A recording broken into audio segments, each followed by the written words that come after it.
Hi guys, இன்னைக்கு நம்மளோட video வந்துட்டு திங்க் தேர்ட் வீடியோ. இந்த டைம் வந்துட்டு நம்ம லாஸ்ட் வீடியோ நீங்கள் பார்க்கல அப்படின்னா போய் பார்த்துட்டு வாங்க, ஏன்னா அதோடைய கண்டினியூஷன் தான் இந்த வீடியோ. ஓகேங்களா? விச் மீன்ஸ் அதை பேஸ் பண்ணி ஒரு சின்ன சின்ன எடிட் மூலியமாக நான் வேறு விஷயத்தை கற்றுக்க போகிறேன் இப்போது. ஓகேங்களா? இந்த வீடியோவோடைய கான்செப்ட் என்னது அப்படின்னா பார் கிராஃப். ஓகேவா? சிம்பிளாக சொல்லப்போனால் ஒரு போர்ட்டை ஃபுல்லாக எப்படி யூஸ் பண்ணணும், எப்படி ஒரு ஃபுல் போர்ட்டை யூஸ் பண்ணணும் அப்படிங்கிறத பார் கிராஃப் அப்படின்ற ஒரு பார் எல்இடின்னு சொல்லுவாங்க. பார் கிராஃப் இல்லை, பார் எல்இடி. அந்த எல்இடின்றத அந்த கான்செப்ட் வச்சு ஒரு போர்ட்டை ஃபுல்லாக எப்படி யூஸ் பண்ணுறது அப்படிங்கிறத நம்ம இப்போ லேர்ன் பண்ண போகிறோம். ஸோ டிசைன் ஃபஸ்ட்டு நம்ம எப்பவுமே போட கற்றுக்கலாம், தென் நம்ம கோடிங் பண்ணணும். So first we going to do design. Start design. Same design அதே ஃபோல்டர்லேயே இருக்கட்டும். நான் எதுவுமே நான் சேஞ்ச் பண்ணலை. போன வீடியோவில் பார்த்த அதே வீடியோ, அதே டிசைன், அதே கோடிங் இருக்குது. இதை மட்டும் நான் சேஞ்ச் பண்ணுறேன், டெலீட் பண்ணுறேன். இப்போ நீங்கள் என்ன எடுக்கணும் அப்படின்னா, இந்த இடத்துல போயிட்டு பார் அப்படி டைப் பண்ணுங்கள். பார் கிராஃப்னு டைப் பண்ணால் வரும். ஒன்று பார் கிராஃப் எல்இடின்னு வருதுங்களா? இல்லை ரெட் எல்இடி எடுத்துக்கிறேன், ரெட் கலர் எல்இடி. இதை எடுத்து போர்ட் பிக்கு பக்கத்தில் பட்டுன்னு இப்படி எல்லாத்தையும் கனெக்ட் பண்ணிடுறேன் வேகமாக. ஓகேவா? ஏன்னா டைம் நமக்கு கம்மியாக இருக்கு இல்லைங்களா? அதனால் அதே மாதிரி இப்போ கிரவுண்டும் அதே மாதிரி சேம் லைக் திஸ். இது மாதிரி நான் நல்லா வேகமாக நீங்கள் கனெக்ட் பண்ண கற்றுக்கணும் ஃபஸ்ட் நீங்கள், ஏன்னா அப்போ தான் உங்களுக்கு இந்த சாஃப்ட்வேர் ரொம்ப ஈஸியாக இருக்கும் யூஸ் பண்ணுறதுக்கு. Okay nice. சேம் கோடிங் 10 மெகாட்ஸ் மாற்றிட்டேன். கோடிங் எக்ஸ்பெரிமெண்ட் நம்ம பண்ண போகிறோம். இப்போ கோடிங்கை சேஞ்ச் பண்ண போகிறோம். சேம் கோடிங் தான். லாஸ்ட் வீடியோவில் என்ன எடிட் பண்ணமோ அதே கோடிங் அப்படியே இருக்குது, ஒரு சேஞ்ச் கூட நான் பண்ணலை, அதே கோடிங் தான்.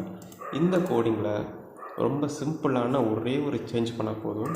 இந்த பார் கிராஃபை நம்ம கண்ட்ரோல் பண்ணிக்கலாம், பிரிச்சுக்கலாம், இதே பிரிச்சுக்கலாம், குட்டிக்கிட்டே 2 விண்டோ பிரிச்சுக்கலாம்.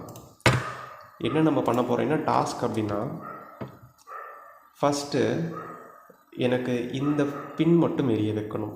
அதுக்கு என்னென்னா இந்த கோடிங். ஓகேவா? நான் கம்பைல் பண்ணுறேன்.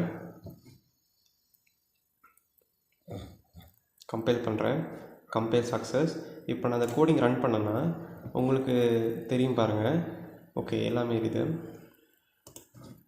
ஓகே இங்கே 7 போடணும் இல்லையா? 6 போடணும். இங்கே 6 இருக்குது, இங்கே 6 போட்டுக்கணும். நான் போர்ட் பி தானே யூஸ் பண்ணுறோம், அதனால தான், வேறு ஒன்றும் இல்லை. இப்போது ஜஸ்ட் ரன் பண்ணி பாருங்கள்.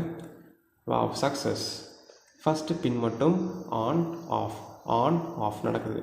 இப்போ எனக்கு செகண்ட் எல்இடி, இந்த பின் எல்இடி ஆன் ஆஃப் பண்ணணும். அப்போ என்ன பண்ணலாம்? 1 இந்த இடத்துல இருக்க இடத்துல 2 போட்டால் என்ன ஆகும் பார்க்கலாமா? 2 போட்டால் என்ன ஆகும்? செகண்ட் பின் ஆன் ஆஃப் ஆகுமா? Let's check it. ரைட்?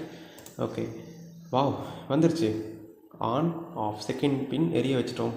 இப்போ தேர்ட் பின்னுக்கு 3 போட்டால் ஒர்க் ஆகுமா? 3 போட்டால் வருமா? 3 போட்டால் இந்த மாதிரி வருது. ஏன் இப்படி? இதான் கொஸ்டின். இந்த வீடியோவுடைய கான்செப்ட் வந்தாச்சு. இப்போது 3 போட்டால் இந்த மாதிரி எரியுது, 0 போட்டால் எதுவுமே எரியாது, 1 போட்டால் ஃபஸ்ட்டு, செகண்ட் 2 போட்டால் இது, 3 போட்டால் இது மாதிரி எரியுது. இப்போ தான் நம்ம நம்பர் சிஸ்டம் பற்றி படிக்க ஸ்டார்ட் பண்ண போகிறோம். என்னது அப்படின்னாக்கா, இங்கே நான் எழுதுகிறேன்.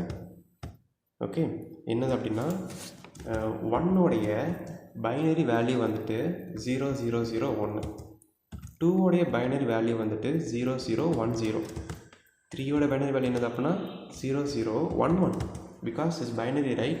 நீங்கள் பைனரி அந்த 3உடைய டெசிமல் நம்பரை பைனரியை கன்வெர்ட் பண்ணுறது இதுதான். இதே 4உடைய பைனரி வேல்யூ 01100. இதே 5உடைய பைனரி வேல்யூ என்ன வரும்? 0101. 6உடைய பைனரி வேல்யூ 0110. இது மாதிரி போயிட்டே இருக்கும், ரைட்டுங்களா?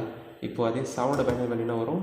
நான் ஃபுல்லாக எழுதி காட்டுறேன், அப்போ தான் புரியும் உங்களுக்கு. 7உடைய பைனரி வேல்யூ 0111.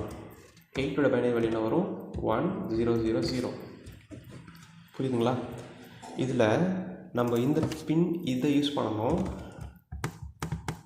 நான் ஏன்னு சொல்கிறேன், இதை யூஸ் பண்ணணும், அண்ட் இதை யூஸ் பண்ணணும், அண்ட் கடைசியாக யூஸ் பண்ணணும். இப்போ உங்களுக்கு நான் என்னென்ன சொல்கிறேன்னு புரியுது பாருங்கள். 1 அப்படின்னா 0001, அடுத்து second pin and third pin and fourth pin. இப்போ உதாரணத்துக்கு நான் 4 அப்படி நான் போகிறேன்னு வச்சுக்கலாம். அந்த 3 எடுத்துகிட்டு 4 போடுறேன். என்ன ரிசல்ட் வருதுன்னு பாருங்களேன். You get understand? I think so. 4 போடுறேன். இப்போ நான் ரன் பண்ண அப்படின்னா தேர்ட் பின் எரியுது. ஏன்னா 4உடைய பைனரி வேல்யூ 0 1 0 0. ஸோ இந்த போர்ட் வந்துட்டு இந்த நம்பருக்கு பிஹேவ் பண்ணாது, இந்த நம்பருடைய பைனரி வேல்யூக்கு ஏற்ற மாதிரி தான் அது பிஹேவ் பண்ணும். இப்போ உதாரணத்துக்கு இந்த இடத்துல நான் வந்து இப்போ 5 போடுறேன். ஓகே, இது வந்து not only for this controller, எல்லா கண்ட்ரோலர்லேயுமே இந்த உலகத்தில் இருக்கிற what ever it is controller use பண்ணாலும் நீங்கள் நம்பர் வச்சுட்டிங்க அப்படின்னா அது நம்பரை எடுத்துக்காது, பைனரி வேல்யூவாக தான் எடுத்துக்கும். 5 போட்டிருக்கேன்னா 5ஓட பைனரி வேல்யூ என்னது? 0 1 0 1 அதானே? இப்போது ரன் பண்ணி பாருங்கள். 1 0 1 0, அதாவது 0 1 0 1. You get it? இப்போ இந்த இடத்துல 6 போட்டிங்கன்னா உங்களுக்கு அந்த ஆன்சர் வரும். கரெக்டுங்களா? 6 போடுறேன். 6 போட்டேன் அப்படின்னா 6. இதே நான் இப்போ வந்து 7 போடுறேன்னா ஃபஸ்ட்டு 3மே எனக்கு எரியும். ஃபஸ்ட்டு 3 பின்னுமே எனக்கு எரியும். ஓகேங்களா? ஃபஸ்ட்டு 3மே எரியுதா? Right, super. இப்போ அடுத்து நான் 8 போடுறேன். 8 போட்டேன் அப்படின்னாக்கா என்ன வரும்? ரைட், சூப்பர் இருந்துச்சா? லாஸ்ட் ஒரு பின் மட்டும், அதாவது எப்படின்னா 8ஓட பைனரி வேல்யூ வந்து 1 0 0 இல்லைங்களா? அப்போ என்ன வரும்? 1 0 0 0 வந்துடுச்சு இல்லையா? இதே இப்போ 9 போட்டேன் அப்படின்னா 9ஓட பைனரி வேல்யூ என்னது?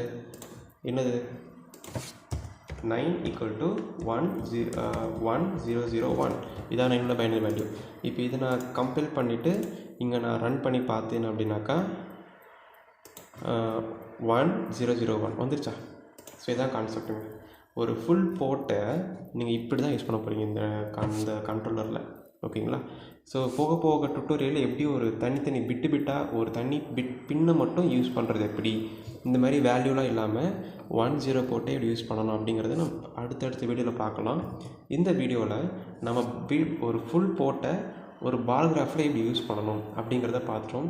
நெக்ஸ்ட்டு வீடியோவில் இந்த கீழே இருக்கிற 4 பின்னையும் சேர்த்து ஒரு ரெயின்ஃபால் மாதிரி ஃபஸ்ட்டு இது எரியணும், அடுத்து இது எரியணும், அடுத்து இது இது இது இது அது மாதிரி ஒவ்வொரு ஸ்டெப்பாக எப்படி கொண்டு வர்றது அப்படிங்கிறத நம்ம நெக்ஸ்ட் வீடியோவில் நம்ம பார்க்கலாம். பட் இதுக்காக நீங்கள் கொஞ்சம் சி லாங்குவேஜ் கொஞ்சம் உங்களுக்கு நாலேஜ் கண்டிப்பாக இருக்கணும் உங்களுக்கு. பட் அதெல்லாம் நீங்கள் போக போக நீங்கள் கற்றுக்க ஆரம்பிப்பீங்க, இன்ட்ரெஸ்ட் வந்துச்சு அப்படின்னா அதெல்லாம் ஒன்றும் பிரச்சனை இல்லை. நான் பண்ணுறதை பார்த்து நான் சொல்லித்தரதை புரிஞ்சுக்கிட்டீங்க அப்படின்னாலே சி வந்துட்டு நீங்களே ஆட்டோமேட்டிக்காக படிக்க ஸ்டார்ட் பண்ணிடுவீங்க இல்லையா? ஸோ இந்த மெத்தடு உங்களுக்கு புரிஞ்சிருந்தது அப்படின்னா லைக் பண்ணுங்கள், சப்ஸ்கிரைப் பண்ணுங்கள், ஷேர் பண்ணுங்கள். நெக்ஸ்ட் வீடியோவில் நான் பேலன்ஸ் இருக்கிற இந்த 4 பின்னை எப்படி கண்ட்ரோல் பண்ணுறது அப்படிங்கிறத நெக்ஸ்ட் வீடியோவில் நான் சொல்லித்தரேன் உங்களுக்கு. And thanks, bye, take care, see you.